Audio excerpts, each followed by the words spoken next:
Alright, so before I get into my review, just want to give a quick little, you'll see I say update, not review, of the Chelsea versus Stoke Capital One Cup game. I say update because I didn't get to see the game, it wasn't on TV, so one of the unfortunate things about being a Chelsea fan in America. But I did see the result, 1-1 tie, lost on penalty kicks, and once again, I gotta say, it's time for Mourinho to go. And I don't think he should be fired. I think he needs to step down. He needs to resign, and then he needs to issue an apology to the fans, to the club, saying, "I'm sorry for my behavior. I'm sorry for this poor start to the season. I'm stepping down," because it should be out of respect for the club. He makes the club look bad right now, getting sent off the field for doing stupid stuff. You know, our poor start to the season can mostly be blamed on him. Not, you can blame the referees, you can blame the players, but who's the one choosing the players every week? Who's the one blaming these people every week? My dog. Again.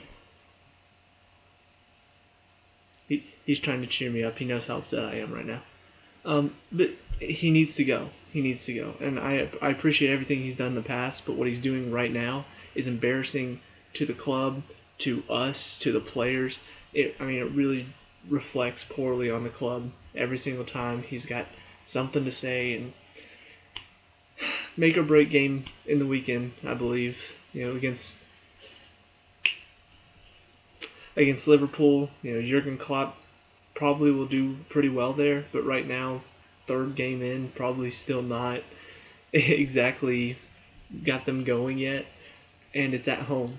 So, this is a real chance for Mourinho to either step up and say, "I can do this," or they're going to crumble again, and it'll probably be his last game. If he doesn't win the weekend, if he hasn't already quit, he'll probably get fired.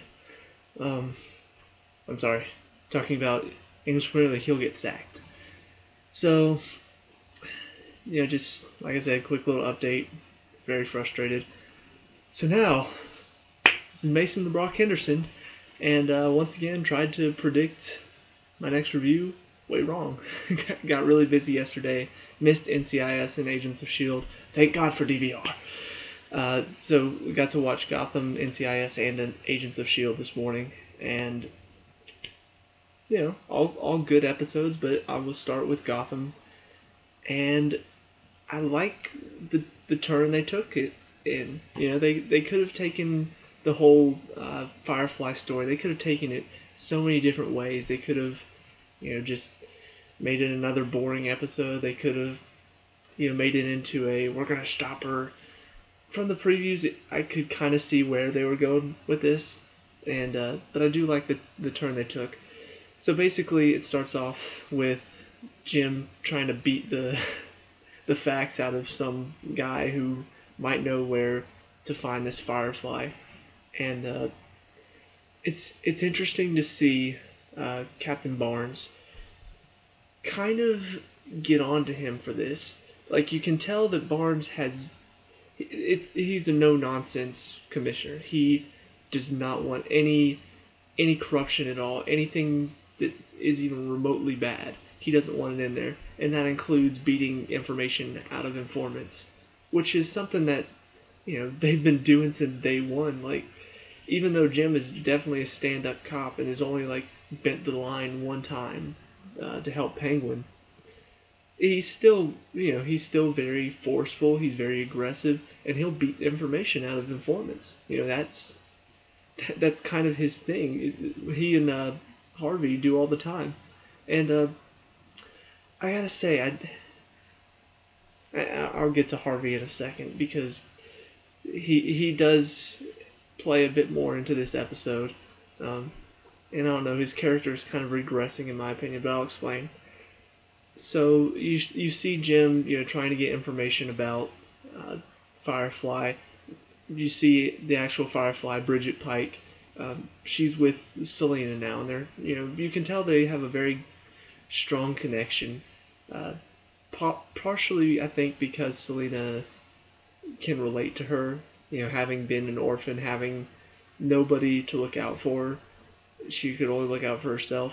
And Bridget's very much in the same boat. She had 3 abusive brothers, Nobody looked out for her. They said they were looking out for her, but did not at all. So, I do like the connection they have. They have very good on-screen chemistry. Uh, and I mean, I can't remember the actress's name, but the girl that plays Selena Kyle. Every time she's on, I enjoy the episode because she plays her part so well, and you really do feel for her. You feel like she's just, what's the word? You really feel for her character and feel like now they're distracting me.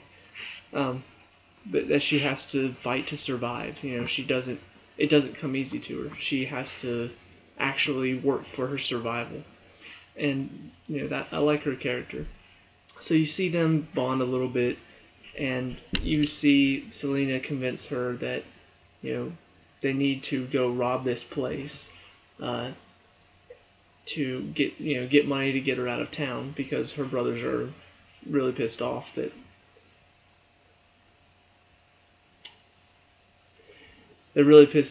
she just left.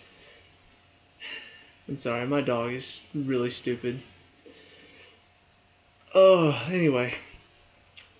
So they go and rob this place, and the one thing that Bridget, gets out of all of this, it's not the money, it's not any of that. She's really upset that these girls are in, captivity, that they're being sold as slaves.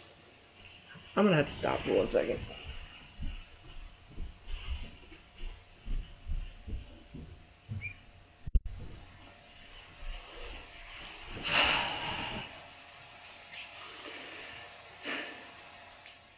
Okay. Frustrated? Not anymore. So they're being sold, as slaves to these people, and that kind of gets to her, and you can see that she's struggling. She wants to help the girls, but she knows that for Selena, it's just about getting the money to get her out of town. So they get the money, but before they have a chance to get her out of town, the brothers show up and kidnap Bridget and bring her back. And of course, they do the brothers threaten her to force her to come back to help them. Which, she's obviously very terrified of them and what they can do to her. But then twist happens and she goes and grabs a flamethrower, puts on the gear, and then kills her brothers. Which, I mean, she's the bad guy, killing is wrong, but you understand why. Like, they're total just douchebags, and you really don't feel sorry for them at all. You're like, okay, like their characters weren't all that great or well formed. They were just those jerk older brothers that picked on their little sister. They deserve to die. And so this is where I was talking about earlier with Harvey's character. He feels like he's regressed because they find the brothers. Jim got information out of Selena about Bridget and about the brothers. So they find the brothers, their corpses, and Jim starts asking all the right questions because he knows there's something else going on here. Why were they hired to attack Wayne Enterprises? Who hired them? And Harvey, it feels like we've regressed back to the beginning of season 1, where he's just like, you're just thinking too much. Come on, this is this is all there is. There's no bigger picture here. And you're just like, Harvey, how much have you been through, and you still believe that nothing else is going on here? Like, you've been a part of this for a long time, and to say that there's nothing else going on, it feels like his character has regressed back. Because at the end of season 1, he actually started getting on board with Jim's theories. He started helping him out, and even at the beginning of this season, with everything Jerome was doing, he seemed like he was on board with whatever Jim wanted to do. But now he's just, you're just thinking too much. So that kind of bothered me a little bit. But it did provide one of the funny scenes, because one of the brothers was like still alive, barely, and he grabs Harvey's leg, and so Harvey just kicks the crap out of him a few times, and Jim's like, he's dead. He's like, oh yeah, my kicks did it, not him being scorched to the corpse. That was funny for me. Um, but anyway, so Bridget finds Selena, or no, Selena finds her, and tries to convince her, look, you just need to leave. The cops are looking for you. You killed a cop. They're not gonna stop to ask questions. They're gonna shoot. And she's like, no, I'm tired of running. I'm gonna deal with all the bullies. And it's nice to see finally a villain with some backstory. We've seen all these other villains, whether they're future villains, whether they're right now villains that die at the end of the episode, and some of them just have no backstory. And if it is a backstory, it's not that interesting. But this one, she grew up with these very, very abusive, terrible brothers. So of course she wants to help anybody that feels like her. It makes sense. It finally has a bit of character added to it, which was the biggest problem with season one. So I do enjoy that they finally decided to give some character to a villain, especially since this season is Rise of the Villains. We want to see villains, but we don't want to see boring villains that are just, you know, oh, I ate a bunch of women because I'm crazy. That's it. The only one that I can get on board with was Jerome, and that's just because it's the Joker. Joker, that's his backstory. He was crazy. You don't know his backstory. It's supposed to be a mystery. But when they threw in that guy that ate all the women, and that was it, and then he just dies, you're like, oh, he was completely meaningless.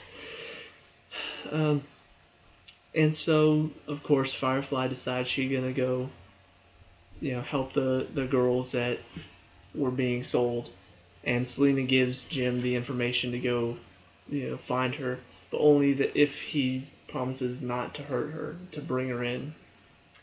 And of course, she, tries. If you know Firefly's backstory from the Batman comics, you know that first of all it's supposed to be a man, but Firefly gets burned so badly, and has to wear a full body protection suit, and that obviously uses a flamethrower. So you kind of wonder if she's going to be Firefly or if she's going to inspire Firefly like Jerome probably inspired the Joker. So you're not really sure where they're going to take it until one of the cops takes a shot at her after she tries to shoot Jim with a flamethrower. And you see the gas leaking and you're like, oh, I know where this is going. And sure enough, she starts shooting a cop car with the flamethrower, explodes, backfire, comes on her, catches her on fire. And then, that cuts to black after that. And so you're not really sure, is she going to make it? Did the suit protect her enough? Jim comes back to his apartment. Selena's there, shotgun pointed at Lee, and asks, is she okay? Did you catch her? And Jim lets her know, I'm sorry, there's nothing I can do. She's not going to make it. She wanted to go out this way. It was her choice, which, obviously is true. But for Selena, it doesn't matter. She was promised that her friend would be okay. It didn't happen. And she's already got so many trust issues that it actually does make sense that she kind of gets upset with Jim. Because it's not his fault, but at the same time, she's been betrayed so many times in her life that it totally makes sense that when somebody makes a promise and isn't able to keep it, it hurts. It hurts her a lot, especially because Bridget was a close friend that she really felt for. And so it's just, it's an emotional moment for her. Jim tries to calm her down, tries to tell her, look, I did everything I could, but she won't hear it. And finally, for Firefly, the last thing you see, she's being wheeled in, covered in a bunch of bandages. You can see she's still alive. So obviously somebody made it look like she's dead and they actually took her somewhere else. It's this place called Indian Hill, which may reference to the comics, I'm not entirely sure, but it's a section of Wayne Enterprises. That's all, you see that at the end. It says sponsored by Wayne Enterprises or something like that. So it's probably another evil corporation under Wayne Enterprises that Bruce's dad was trying to root out. Speaking of Bruce, we go to his story next. Nice to see him and Alfred, finally back at the whole sparring, teaching Bruce. And I love that, by the way. Just that's from the first season, and I didn't really talk about it much. I talked about Bruce and Alfred's relationship, but getting to see Alfred be kind of a badass totally makes sense because you know that Bruce had to learn from somewhere, and obviously in Batman Begins, he learned from Ra's al Ghul, uh, trained in the League of Assassins. But even then, before that, he still was able, to fight. He wasn't weak. He was able to fight. He took on several of those prisoners at the beginning of the movie. So you kind of wonder, where did Bruce learn to fight? Well, you get to see Alfred teaching him how to fight because Alfred, clearly knows what he's doing. He's been in wars. He's fought, and it's nice to see them, doing some sparring, and get to see a few jokes thrown in. Um, Alfred says, you're not willing to do anything to win, and then Bruce bites him in the arm, and he says, Bruce asks him about, has Mr. Fox fixed the computer? He's like, you're not ready to see that yet. He's like, oh, by the way, Sylvia, whatever her name is, the pretty girl, pretty blonde that Bruce saw, wants you over for dinner. He's like, really? Smack! Hits him in the face. He's like, told you you're not ready. And I love seeing them together on screen. It really works. You believe the chemistry. You believe that they truly care about each other. Really, really well done, in my opinion. And I talked about before how great the acting is. I mean, they really cast a lot of these roles really well, in my opinion. That's the one highlight I took away from season one. And so you see, based on, I think it was the last episode. I can't remember if it was last episode, episode before. No, it was last episode. Penguin figured out about Galavan and his plot. The family back history, how Galavan's family was disgraced by the Wayne family, and you figure out Galavan is trying to kill Bruce Wayne. And so, Bruce goes to Galavan's house to eat with, Galavan and his sister and his niece, Sylvia, something. And you see a bit of them trying. You can see how Theo is really manipulating everything in his favor. He talks to Bruce about, your father was a great man, but there's a lot going on he didn't know about, and I really want to help you figure out what's going on. And this time it's actually a bit more believable. I talked before about how whenever he's pretending to be a good guy, like at the benefit gala where he kills Jerome, he gets up on stage, he's like, what's your name? Looks at the camera, I'm Theo Galavan. And you're just like, he's clearly pretending, right? Like, this isn't, how can you people not see that he's like, every single time, looks directly at the camera after getting shot at, he's like, let them try and stop me. Like, this all seems so rehearsed. He actually, in this scene, you do believe, you can see how Bruce would get tricked because he does have charisma. He does seem like a charming guy at times, and he doesn't look at Bruce and give some like obvious one-liner like, "I will help you in your quest to find your father's killer." He doesn't go over the top this time, so I like seeing that. Well, I should say I dislike seeing the other, so I like not seeing that. Let's see, but that's about as far as Bruce's story goes for this one. You have Penguin's story. He cut off Butch's hand last episode, sends him in to kind of work under Galavan and find out where his mother is. And at first, you kind of wonder, is Galavan for real? And then sure enough, a little bit later, Galavan knows what Penguin's trying to do.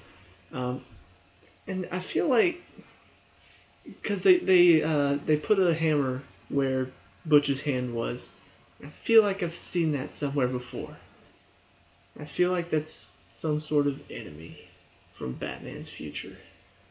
I can't remember now. I'll have to look it up. But anyway, now Butch has a hammer for a hand. Hammer hand. And when Galavan does figure out that he's well, not figure out, but when he reveals he knows he's working for Penguin, he realizes that Penguin's kind of got him under his control after what Victor Zsasz did in season 1. And so Tabitha comes in and is like, we're going to help you out of this situation. And you see her, like, whip him a bit and choke him unconscious. But then a little bit later, he comes and finds Penguin and says, I've escaped, I know where your mother's hiding. And you're kind of wondering, is this part of Galavan's plan? Like, did he send him over there and say, hey, this is where she's hiding, and it's actually a trap? Or did he really escape before Tabitha was done, and so he's still helping Penguin? Like, they left that in a gray area, and I like that. I like having some mystery. I don't want to know everything. One of the greatest things about season 1 was when Penguin revealed that there was that one episode, I think it was called Penguin's Umbrella, and at the end of the episode it was revealed that the whole time since the first episode, when Jim was supposed to kill Penguin, it was all part of Penguin's plan, helping Falcone to get to Fish because he knew that somebody was after him, and Penguin knew it was Fish. And so he said, I'll help you, but make sure, Jim's the executioner, because he knew Jim wouldn't kill him. And just all of that, finding out that it was part of Falcone and Penguin's plan, and finding out they're working together, and Penguin's secretly, he's infiltrated Maroni, which is Falcone's enemy's compound. And all of that just being revealed was just incredible. And I looked on IMDb, it's one of the highest rated episodes of the first season. And that's why, because there was mystery involved. It wasn't just so straightforward, like, oh, well, this is what happens, and then this is what happens, and oh, I got all this figured out. I like it that they're keeping it a bit of a mystery. Did he really escape? Or is Galavan, did Galavan tell him to say this stuff? So we'll see where that's going. But that's about it for Penguin. Like, you see him loading up with all the guns and stuff at the end. So you wonder what's going to happen next week. The final story to talk about is probably the weakest part of this episode, and it's been the weakest part of this show. And I hate to say it because I love the guy playing Edward Nygma. He's great for the part, but the story they put him on really sucks. I liked him in the first season when he was, he wasn't the ME, he was the forensic, the way they did the first part of the first season was case after case after case. And we got to see him in that role. We got to see him, forensically, sweeping the scene. We got to see him cracking jokes with Jim and Harvey. We haven't gotten any of that recently. It's been all about the fact that he killed that guy at the end of last season because he was going to hurt Kristen Kringle. I know her last name's Kringle. I can't remember if it's Kristen. But that's been all it's been about. He killed him, he hid the body, and now it's just been about him and Kristen and their little relationship. It's quirky. And I don't know, it's just not as interesting and fun as when he was working with Harvey and Jim, cracking jokes. He was doing his job, working at the crime scene, doing forensic evidence stuff.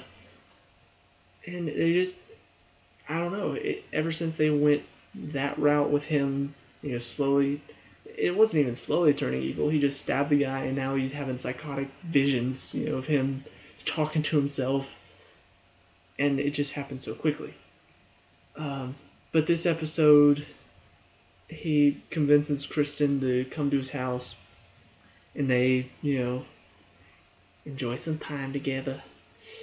And, you can tell that they're really hitting it off in their relationship. Kristen likes this new Edward Nygma. Little does she know, until eventually she says, I'm just worried about whatever the guy she was dating. I'm worried about him coming back. He'll kill me. And, Edward, of course, feeling like she likes this new bad boy persona that he's given her, tells her, you don't have to worry about him anymore. I killed him. And of course she doesn't believe him at first. Then he shows her the badge. And then of course she freaks out. She calls him a murderer, calls him a freak, calls him a psychopath. And, kind of makes sense, but at the same time it feels a little over the top. Like, if you just found out this guy had killed some other guy that was much bigger than him, you wouldn't just stay in his apartment going, "You psychopath, you freak, you're a murderer, I can't believe you, I never want to see you again." Like, you would get out of there, and you'd probably be like, "Oh, okay, I'm going to leave now." It just seemed really strange the way she handled it. And of course, I can't stand that they took it this way, but she starts screaming. He slams her against the door, covers her mouth, and grabs her throat, grabs it so hard that he chokes the life out of her and kills her. And all the while saying, "I'll never let anyone hurt you." And it's like, dude, really? You really don't know that you're choking the life out of her. You're a forensic scientist, and you don't know how the body works. I don't know. So that was kind of dumb. Like I said, Edward Nygma has been probably one of the weaker characters since they stopped using him as a forensic scientist and solely as a plot point to slowly drive him in. I don't know. But that's about it for this episode. It looks like next week is really going to be intense. Jim finding out about Penguin and what he's been up to. Possibly finding out about Galavan next week and that he's evil. We'll see. But yeah, it looks really interesting. I really did enjoy this episode. It was pretty intense. I like the turns they took with it. I like, Firefly. I like her character, the character that he gave her. Once again, Selena, I love her character. Always enjoy seeing Penguin whenever he's on, on screen. So, really good episode. And I'll see you guys at the next review. Peace out.